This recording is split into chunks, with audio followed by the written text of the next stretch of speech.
Good evening class. Welcome to my channel Deepa's Education Adda. Chapter wave optics भाग 13 मध्ये मी सर्व विद्यार्थी मित्रमैत्रिणींचं पुन्हा एकदा स्वागत करते. या 13व्या भागात आपण पाहणार आहोत dependence of wavelength on the refractive index of the medium. लाईटची वेवलेंथ ही माध्यमाच्या रिफ्रॅक्टिव्ह इंडेक्सवर कशी डिपेंड असते ते या भागामध्ये आपण पाहणार आहोत. The wavelength of light changes according to the density of the medium and frequency remains same irrespective of the medium. लाईटची वेवलेंथ ही माध्यमाच्या डेन्सिटीवर डिपेंड असते. डेन्सिटी बदलली की रिफ्रॅक्टिव्ह इंडेक्स बदलतो. म्हणजे मग मी असंही म्हणू शकते की लाईटची वेवलेंथ ही मीडियमच्या रिफ्रॅक्टिव्ह इंडेक्सवर डिपेंड आहे. म्हणजे माध्यमाची डेन्सिटी कमी असली की रिफ्रॅक्टिव्ह इंडेक्स कमी असतो. माध्यमाची डेन्सिटी वाढत गेली की रिफ्रॅक्टिव्ह इंडेक्स वाढत जातो. जसं की रेअर मीडियममध्ये जर मी एअर हे एक्झाम्पल घेत असेल तर एअरसाठी रिफ्रॅक्टिव्ह इंडेक्स असेल 1. पण वॉटर, प्रिझम, डायमंड, ग्लास ह्यासारख्या मटेरियलमध्ये मात्र हा रिफ्रॅक्टिव्ह इंडेक्स वाढलेला दिसतो. वॉटरसाठी रिफ्रॅक्टिव्ह इंडेक्स आहे 1.33. ग्लाससाठी रिफ्रॅक्टिव्ह इंडेक्स आहे 1.5. म्हणजे माध्यमाची डेन्सिटी जसजशी वाढत जाईल तसतशी रिफ्रॅक्टिव्ह इंडेक्ससुद्धा वाढते. म्हणजे वेवलेंथ ऑफ लाईट हा मीडियमच्या रिफ्रॅक्टिव्ह इंडेक्सवर डिपेंड असतो. म्हणजे wavelength of light density of मीडियमवर डिपेंड असतो असं आपण म्हणू शकतो. हे होत असताना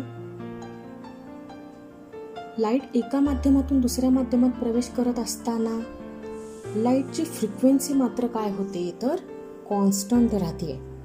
म्हणजे एका माध्यमातून दुसऱ्या माध्यमात जात असताना लाईट स्वतःचा वेवलेंथ बदलेल पण फ्रिक्वेन्सी मात्र बदलणार नाही.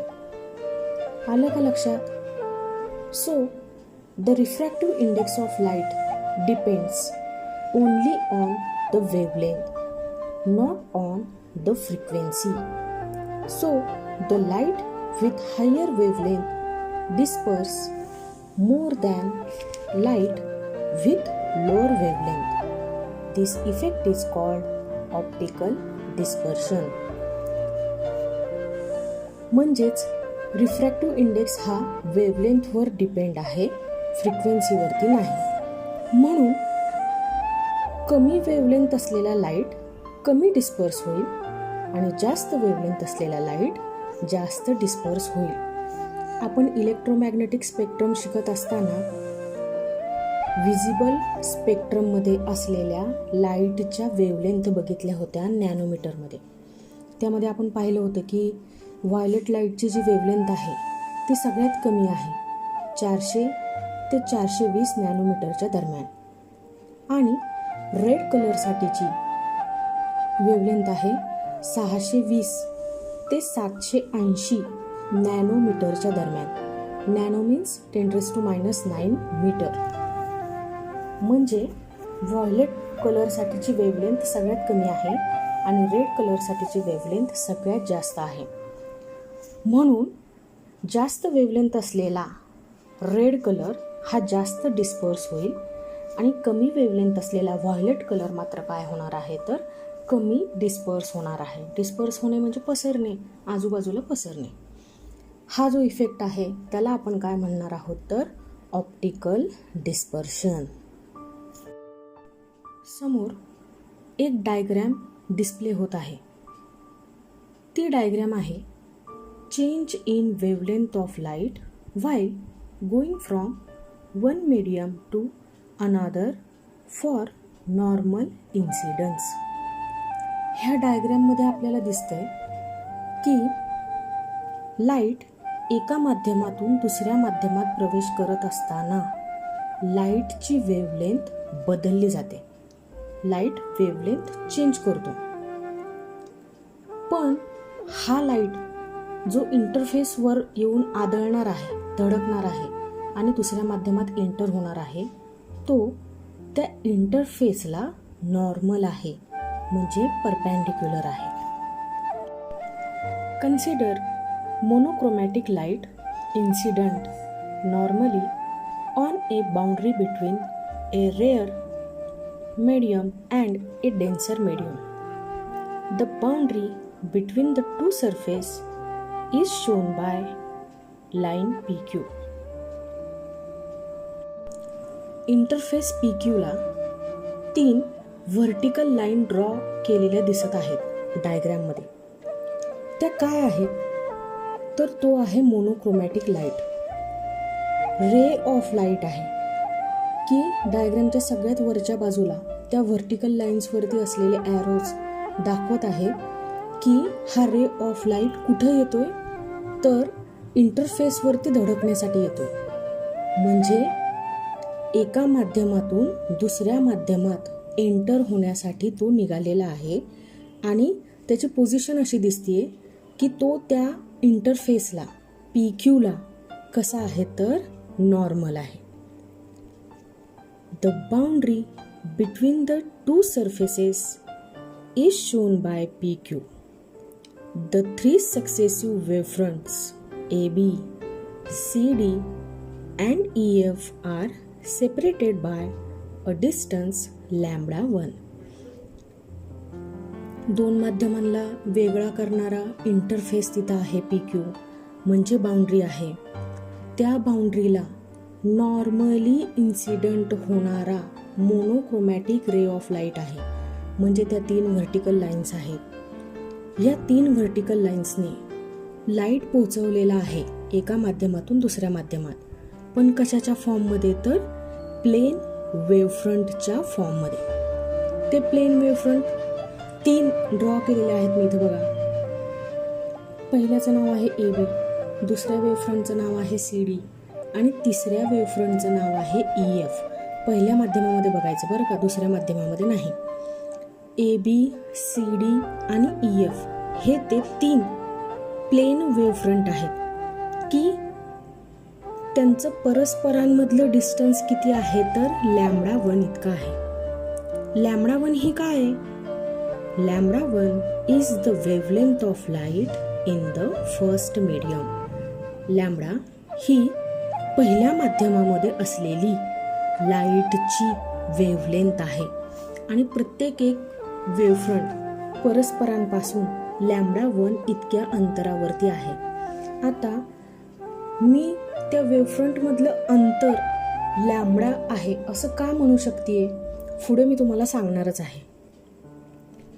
After refraction, the 3 wavefronts are indicated by A dash, B dash, C dash, D dash and E dash, F dash. आता हे 3ही वेव्हफ्रंट आले, इंटरफेसवरती आदळले असतील आणि त्यांचं झालं रिफ्रॅक्शन. रिफ्रॅक्शन झाल्यानंतर ते दुसऱ्या माध्यमामध्ये एंटर झालेले दिसत आहेत. AB सगळ्यात आधी रिफ्रॅक्ट झाला, तो मला दुसऱ्या माध्यमामध्ये सगळ्यात खालच्या बाजूला दिसत आहे की ज्याला मी A डॅश B डॅश असा रिप्रेझेंट केला. त्यानंतर CDचं रिफ्रॅक्शन झालं असणार, तो C डॅश D डॅश असा ॲपियर होतोय सेकंड मीडियममध्ये. तिसरा प्लेन वेव्हफ्रंटसुद्धा रिफ्रॅक्ट झाला असणार, तो सुद्धा आपल्याला ॲपियर होतोय दुसऱ्या माध्यमामध्ये E डॅश F डॅश असा. Assuming the second medium to be denser, the speed of light will be smaller in that medium and hence the wavefront will move slower and will be able to cover less distance than that covered in the same time in the first medium. आता आपल्याला लक्षात ठेवायला पाहिजे की जे पहिलं माध्यम होतं ते होतं रेअर आणि दुसरं माध्यम आहे डेन्सर. रेअर मीडियममध्ये आपण कन्सिडर करूया फ्री स्पेस, एअरमध्ये लाईटची व्हेलॉसिटी आपल्याला माहिती आहे 3 × 10⁸ मीटर पर सेकंद, की जी इतर कोणत्याही माध्यमापेक्षा जास्त असते असं आपण म्हणत आहोत आणि ॲक्च्युली तसं आहेच. दुसऱ्या कोणत्याही माध्यमामध्ये ट्रॅव्हल होणारा लाईट हा 3 × 10⁸ मीटर पर सेकंद या व्हेलॉसिटीपेक्षा कमी व्हेलॉसिटीनेच ट्रॅव्हल होतो.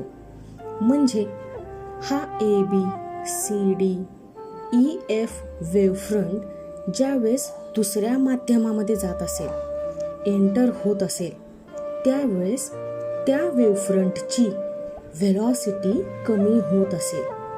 म्हणजे AB इंटरफेसपर्यंत पोहोचण्यासाठी किंवा CDला इंटरफेसपर्यंत पोहोचण्यासाठी जेवढा वेळ लागला तेवढ्या वेळेमध्ये फर्स्ट मीडियममध्ये त्यांनी कव्हर केलेलं डिस्टन्स हे आता खूप मोठं दिसतंय.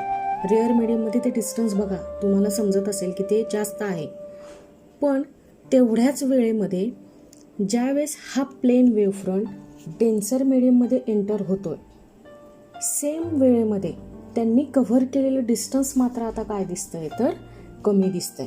म्हणजे टाईम तेवढाच आहे, रेअर मीडियममध्ये ट्रॅव्हल होत असताना ओव्हरकम केलेलं डिस्टन्स मोठं दिसत आहे, डेन्सर मीडियममध्ये ओव्हरकम केलेलं डिस्टन्स तेवढ्याच वेळेमध्ये कमी दिसत आहे. आणि याचं कारण म्हणजे लाईटची डेन्सर मीडियममध्ये कमी झालेली व्हेलॉसिटी हे आहे.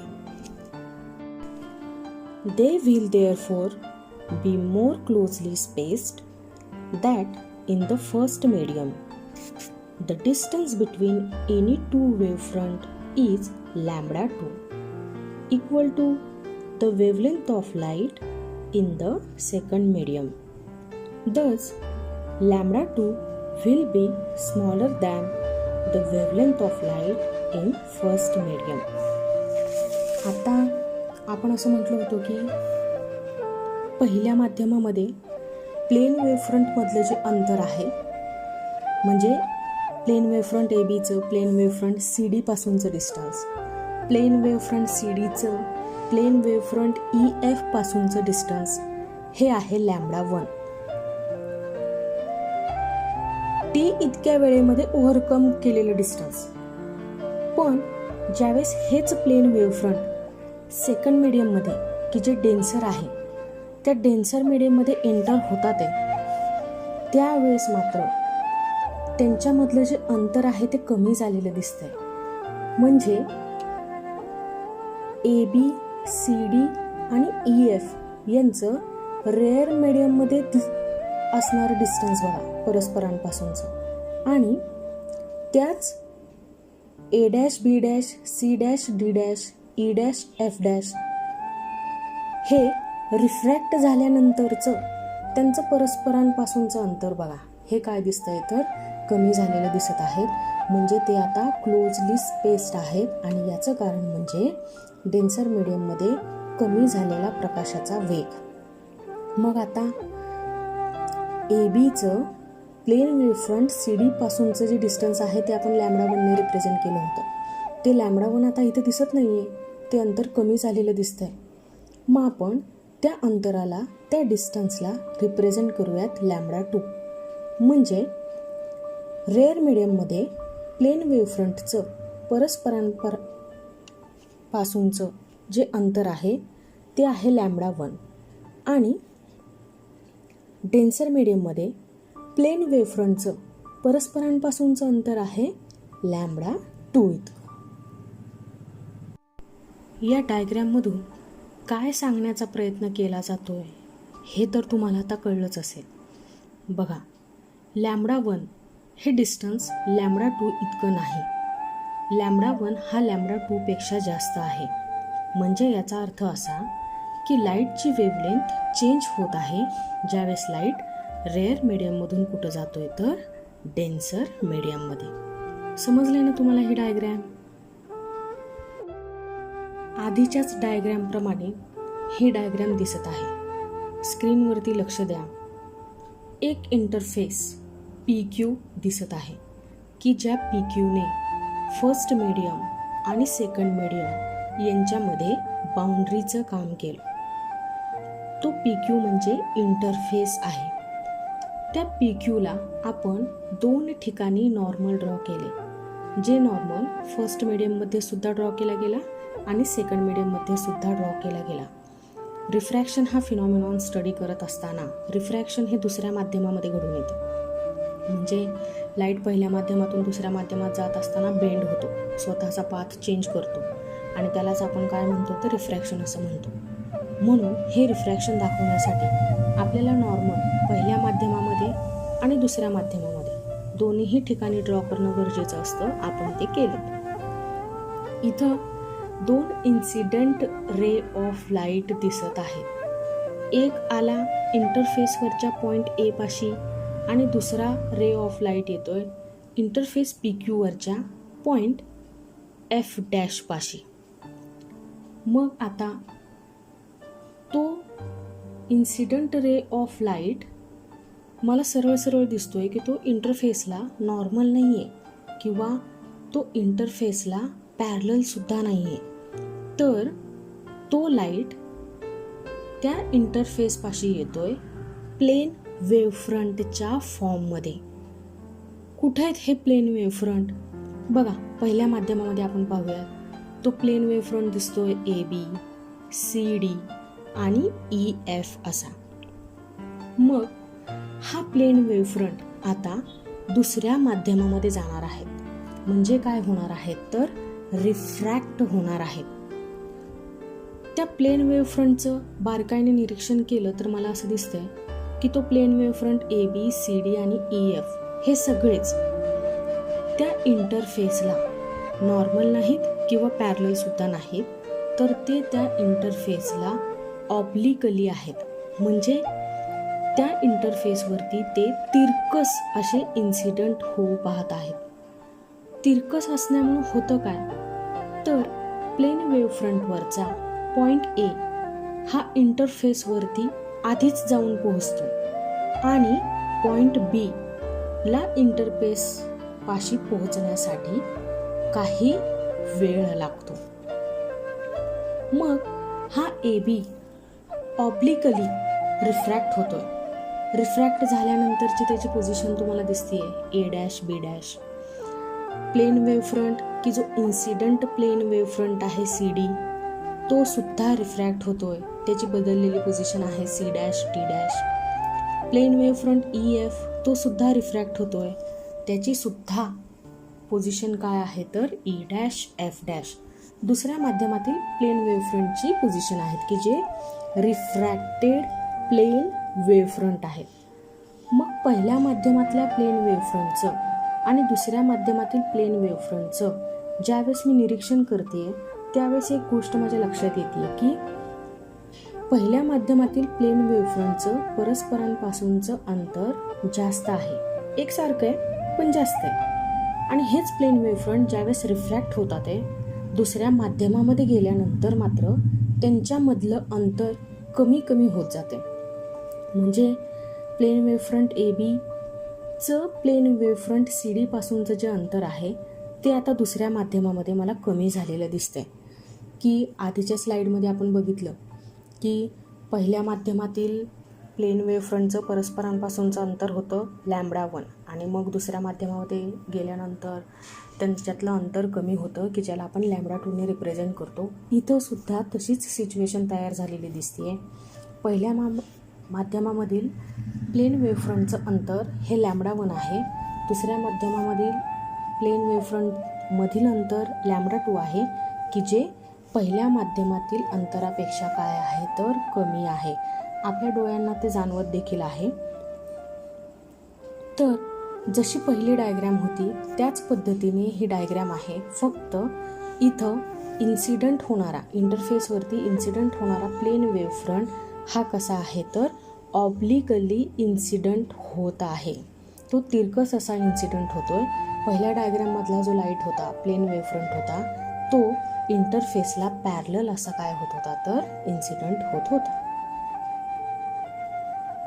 विद्यार्थी मित्रमैत्रिणींनो, तुम्ही 11वी मध्ये शिकलेले काही फॉर्म्युले की जे आता विसरण्याची शक्यता तयार झालेली आहे, पण या पॉईंटच्या संदर्भात आपल्याला ते लक्षात आणावे लागत आहेत.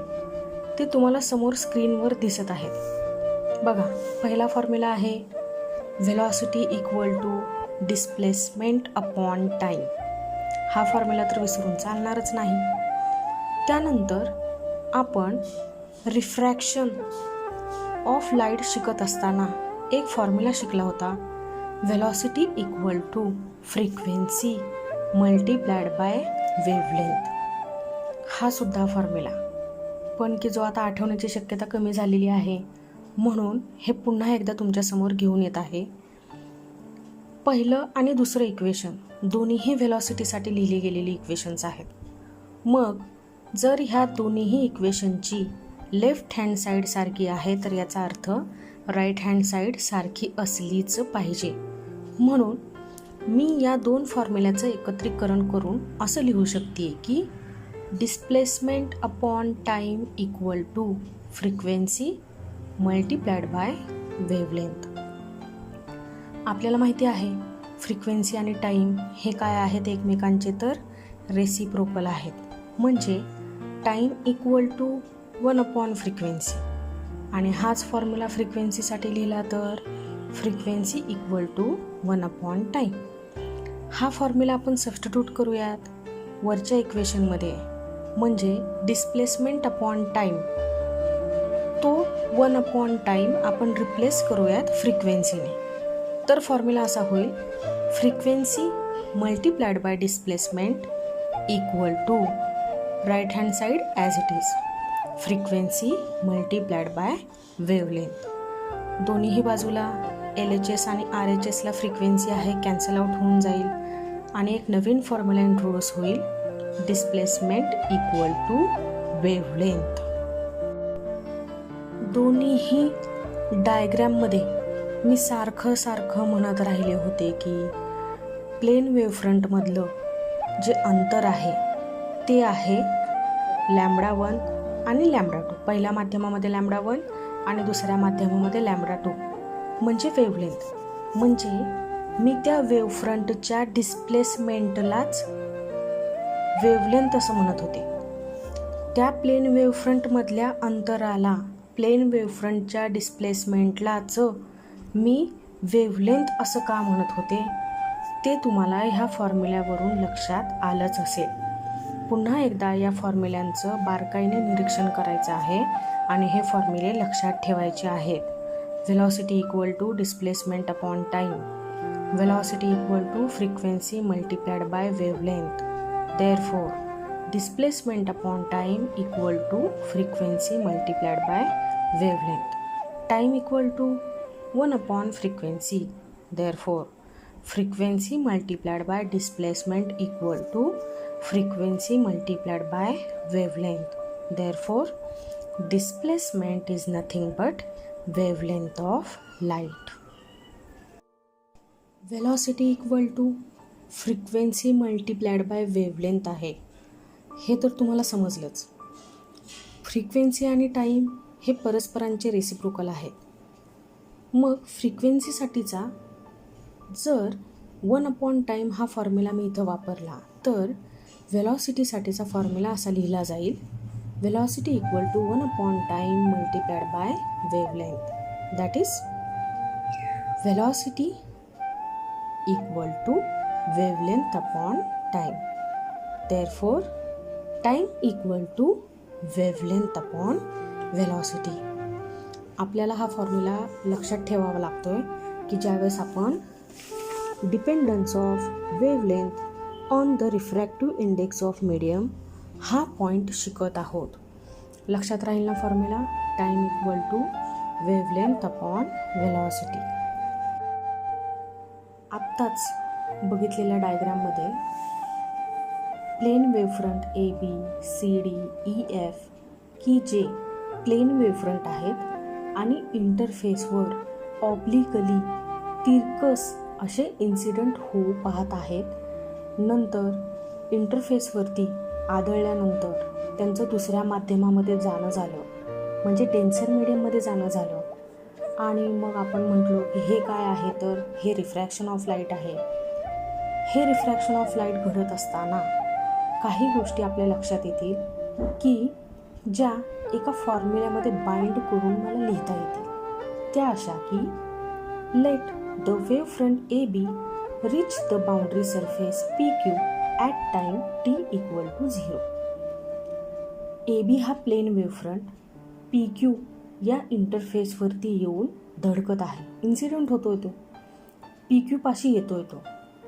कुठून तरी आता सुरुवात केली पाहिजे, म्हणून मग हा plane wave front A B P Q पाशी येतोय आणि त्यासाठी वेळ किती लागतोय, तर 0. का, तर तो सुरुवातीचा वेव्ह फ्रंट आहे आणि आपल्याला तिथून आता लाईट प्रोपॅगेट होतोय, लाईटचं रिफ्रॅक्शन होतंय, हे आपल्याला ऑब्झर्व करायला सुरुवात करायची आहे. म्हणून पहिला plane wave front P Q या इंटरफेसवरती पोहोचण्यासाठी लागलेला वेळ किती वेळ घेईल, तर मी असं म्हणते की तो 0 सेकंद इतकी वेळ घेईल, T equal to 0. And the next wave front C D which is at distance of λ1 from A B reach P Q at time small T equal to capital T. आता ए बीचं incident होऊन झालं. आता next wave front, पुढचा number कुणाचा आहे, तर C D या प्लेन वेव्ह फ्रंटचा आहे की जो ए बी या प्लेन वेव्ह फ्रंटपासून λ1 इतक्या अंतरावर आहे. ह्या सी डीला आता इंटरफेसवर येऊन धडकण्यासाठी जी वेळ लागेल ती वेळ आहे कॅपिटल टी. म्हणून मी ते लिहिलं small T equal to capital T. सुरुवातीची वेळ काय होती, तर 0. नंतरची वेळ काय आहे, तर capital T. As the speed of the wave is v1 in medium first and t is the time period in which the distance lambda is covered by the wavefront, we can write. पहिल्या माध्यमामधून light travel होतोय त्यावेळेस लाईटची velocity v1 इतकी आहे, किंवा तुम्ही लाईटचा speed सुद्धा म्हणू शकता की तो स्पीड v1 इतका आहे आणि त्याला कॅपिटल टी इतका पिरियड आहे. कशासाठी, तर लॅम्बडा इतकं डिस्टन्स ओव्हरकम करण्यासाठी. मग हा लॅम्बडा व्ही आणि त्या लाईटला व्ही इतक्या स्पीडने इंटरफेसपाशी पोहोचण्यासाठी लागलेला पिरियड मी एकत्रित एका फॉर्म्युल्याने लिहू शकते. तो फॉर्म्युला असा, capital T equal to λ1 upon v1. λ1 वेव्हफ्रंटने कव्हर केलेलं डिस्टन्स आहे in first medium, that is in rare medium. v1 ही काय आहे, तर व्हेलॉसिटी ऑफ लाईट आहे. कुठली, in first medium, in rare medium. T equal to λ1 upon v1. याला म्हणूयात equation number first. In medium second, the distance traveled by the wavefront in time t will be λ2. The relation between these two quantities will be given by. आता हा plain वेव्हफ्रंट दुसऱ्या माध्यमामध्ये enter झाला, म्हणजे denser मीडियममध्ये गेला. डेन्सर मीडियममध्ये गेल्यानंतर किती वेळेमध्ये तो पोहोचला डेन्सर मीडियममध्ये, तर कॅपिटल टी इतक्या वेळेमध्ये पोहोचला. त्याने कव्हर केलेलं डिस्टन्स किती होतं, तर λ2 इतकं होतं. मग त्या वेव्हफ्रंटला सेकंड मीडियममध्ये ट्रॅव्हल होण्यासाठी लागलेली वेळ, त्याने कव्हर केलेलं डिस्टन्स आणि ॲक्वायर केलेली व्हेलॉसिटी, या 3 क्वांटिटीजला जर मी एकत्रित आणलं तर मी असं लिहू शकते, time period T equal to λ2 upon v2. याला मी म्हणते equation number second. Equation first and second show that the velocity in a medium is proportional to the wavelength in that medium. बघा, पहिल्या माध्यमामध्ये टाइम पिरियड आणि दुसऱ्या माध्यमामधला time period हा काय आहे, तर सेम आहे. मग टाइम पिरियड हा जर सेम असेल, कॉन्स्टंट असेल, तर याचा अर्थ लॅम्बडा हा डायरेक्टली प्रोपोर्शनल आहे कशाला, तर व्हेलॉसिटीला. म्हणजे V directly proportional to lambda हे या दोन इक्वेशनवरून आपल्या सहज लक्षात येत आहे. Equation first divide by equation second we get. आता आपण इक्वेशन फर्स्टला इक्वेशन सेकंडने डिवाइड करूयात, मग बघूयात आपल्याला काय मिळतं ते. दोन्ही इक्वेशन फर्स्ट आणि इक्वेशन सेकंडच्या लेफ्ट हँड साईडला होता टी, म्हणून इथं मी केलं T divide by T equal to RHSला होता λ1 upon V1 upon λ2 upon V2. T by T 1 झाला equal to λ1 upon V1 multiplied by V2 upon λ2. बघा LHSला आला 1, मग मी काय करते RHS मधली λ2 ही क्वांटिटी उचलते आणि LHSला नेते. मग इक्वेशन होईल λ2 equal to λ1 multiplied by V2 upon V1. हे आहे इक्वेशन नंबर 3. पुन्हा एकदा बघा इक्वेशन नंबर 3 काय येते λ2 equal to λ1 multiplied by V2 upon V1. V2 upon V1 पाहत असताना मला अजून एका फॉर्म्युल्याची आठवण झाली की जो स्नेल्स लॉ आहे. स्नेल्स लॉ आपण असं लिहायचो 1 μ2 इक्वल टू μ2 अपॉन μ1. हा μ2 अपॉन μ1 म्हणजेच काय आहे तर V1 अपॉन V2. याला मी म्हणते equation number 4. Where 1 μ2 equal to refractive index of second medium with respect to first medium.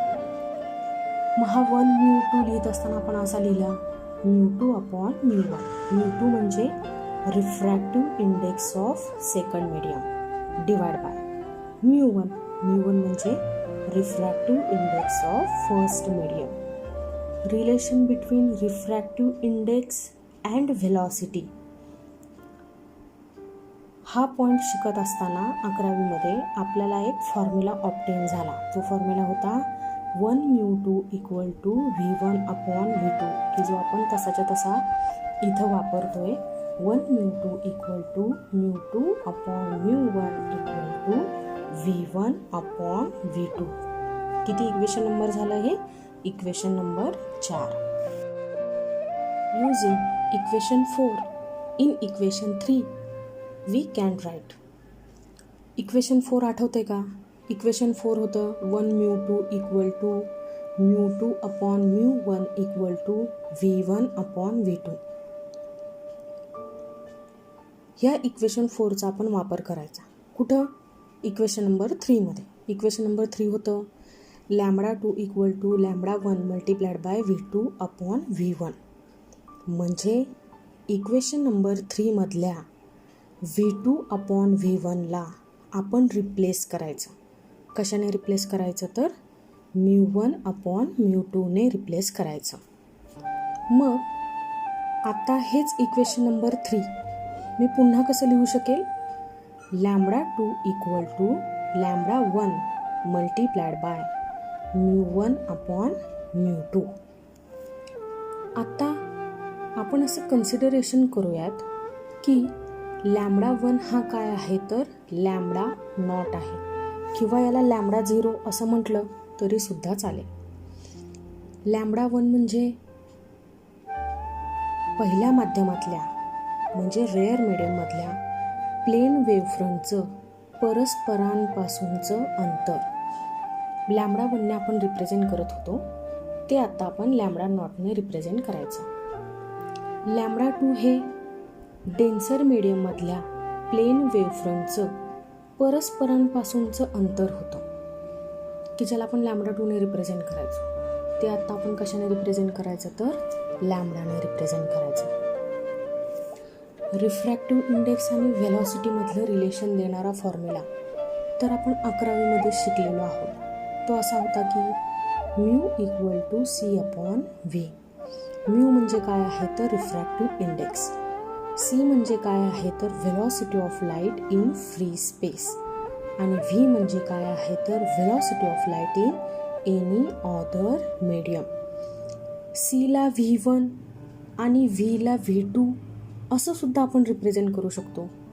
मग V1 होईल velocity of light in free space आणि V2 होईल velocity of light in any other medium, म्हणजे हवा, free space, air व्यतिरिक्त इतर कोणतीही माध्यमं असतील तर त्या माध्यमामधल्या लाईटचा स्पीड आपण रिप्रेझेंट करायचा V2 आणि हवा माध्यमातल्या लाईटचा स्पीड आपण रिप्रेझेंट करायचा V1. मग हे सगळं झाल्यानंतर आता λ2 = λ1 मल्टिप्लाइड बाय μ1 अपॉन μ2 हा फॉर्म्युला आपण कसा लिहूयात, तर हा असा लिहिला जाईल.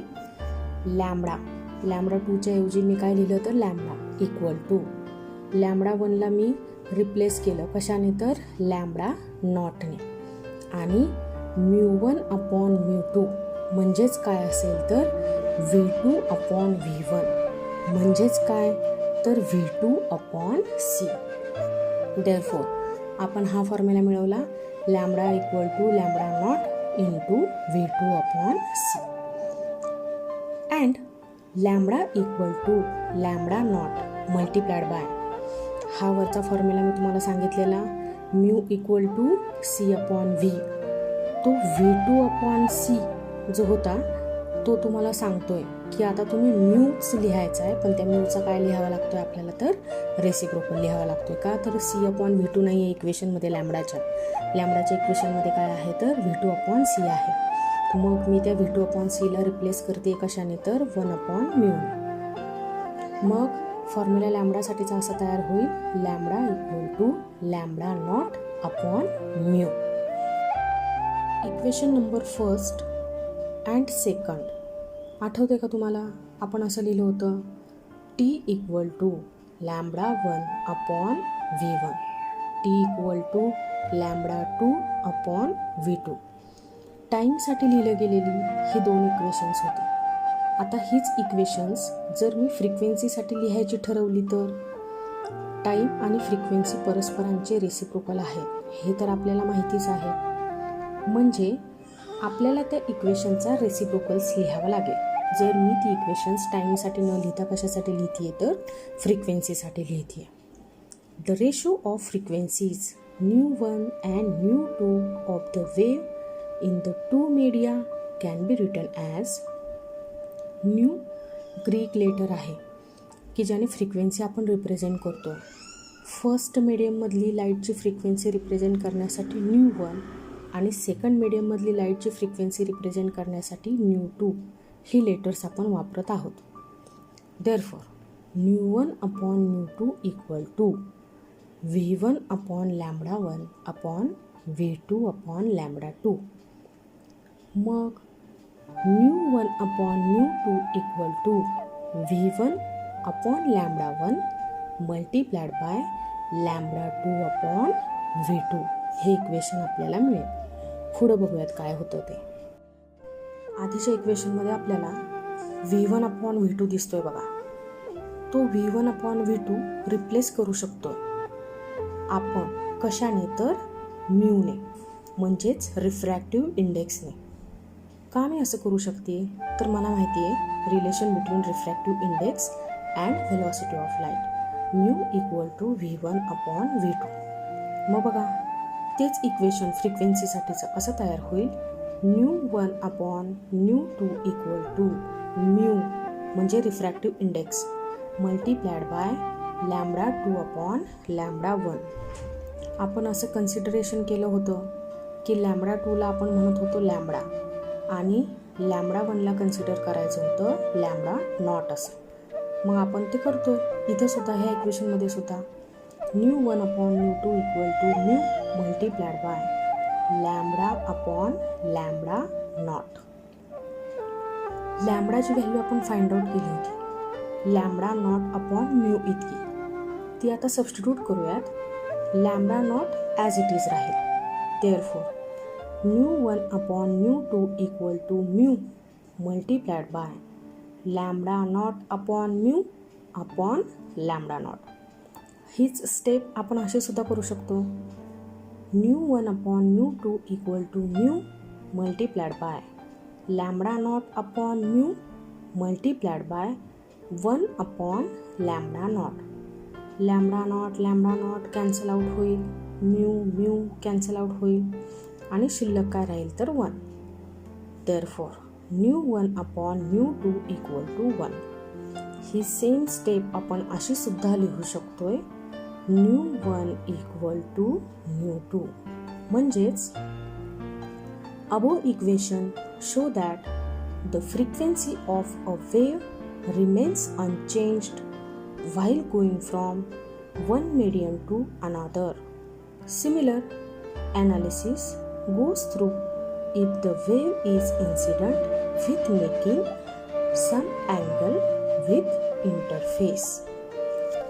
ज्यावेळेस लाईट एका माध्यमातून दुसऱ्या माध्यमात एंटर होईल त्यावेळेस त्या लाईटच्या फ्रिक्वेन्सीवर काही एक परिणाम होणार नाही. म्हणजे फ्रिक्वेन्सी काय राहील तर अनचेंज्ड राहील. आणि हेच सेम ॲनालिसिस आपल्याला अशा वेळेस पाहायला मिळेल की ज्यावेळेस इन्सिडंट रे ऑफ लाईट किंवा इन्सिडंट प्लेन वेव्हफ्रंट हा इंटरफेस बरोबर काहीतरी डिग्रीचा अँगल करत असेल. म्हणजे सरळ सांगायचं म्हटलं तर तो प्लेन वेव्हफ्रंट ऑब्लिकली इन्सिडंट होत असेल इंटरफेसवर, त्यावेळेस सुद्धा अशी सिच्युएशन राहील. Frequency of light in first medium is exactly similar to the frequency of light in another medium. कळलं का सगळ्यांना? आत्तापर्यंत आपण dependence of wavelength on the refractive index of the medium हा पॉईंट स्टडी केला. आपल्याला कळलं की रिफ्रॅक्टिव्ह इंडेक्स ऑफ मीडियम ही लाईटच्या वेव्हलेंथवर डिपेंड असते, फ्रिक्वेन्सीवर नाही. मग आता हाच पॉईंट आपण एक्झामच्या व्ह्यूने पाहूयात. 3 मार्कांसाठी आपल्याला असा प्रश्न विचारला जाऊ शकतो, write a short note on dependence of wavelength on the refractive index of the medium. किंवा आपल्याला असा प्रश्न विचारला जाऊ शकतो की show that frequency of a wave remains unchanged while going from one medium to another medium. किंवा आपल्याला डायरेक्ट असं विचारलं जाऊ शकतं की शो दॅट μ1 इक्वल टू μ2. प्रश्न कशाही प्रकाराने विचारला गेला तरी सगळ्यात पहिली गोष्ट म्हणजे आपल्याला तो प्रश्न ओळखता आला पाहिजे. त्या प्रश्नाचं उत्तर काय आहे हे आपल्याला समजलं पाहिजे, म्हणजे आपल्याला ते लिहिता येईल. हा पॉईंट नोट्सच्या फॉर्ममध्ये मी तुम्हाला या व्हिडिओच्या डिस्क्रिप्शन बॉक्समध्ये देत आहे. नीट वाचून लक्षात ठेवून हा प्रश्न परीक्षेमध्ये कसा विचारला जाईल यावर विचार करून हा पॉईंट तुम्ही तयार करायचा. तुम्हाला जर मी आज शिकवलेलं आवडलं असेल तर हा व्हिडिओ लाईक आणि शेअर करायला विसरायचं नाही.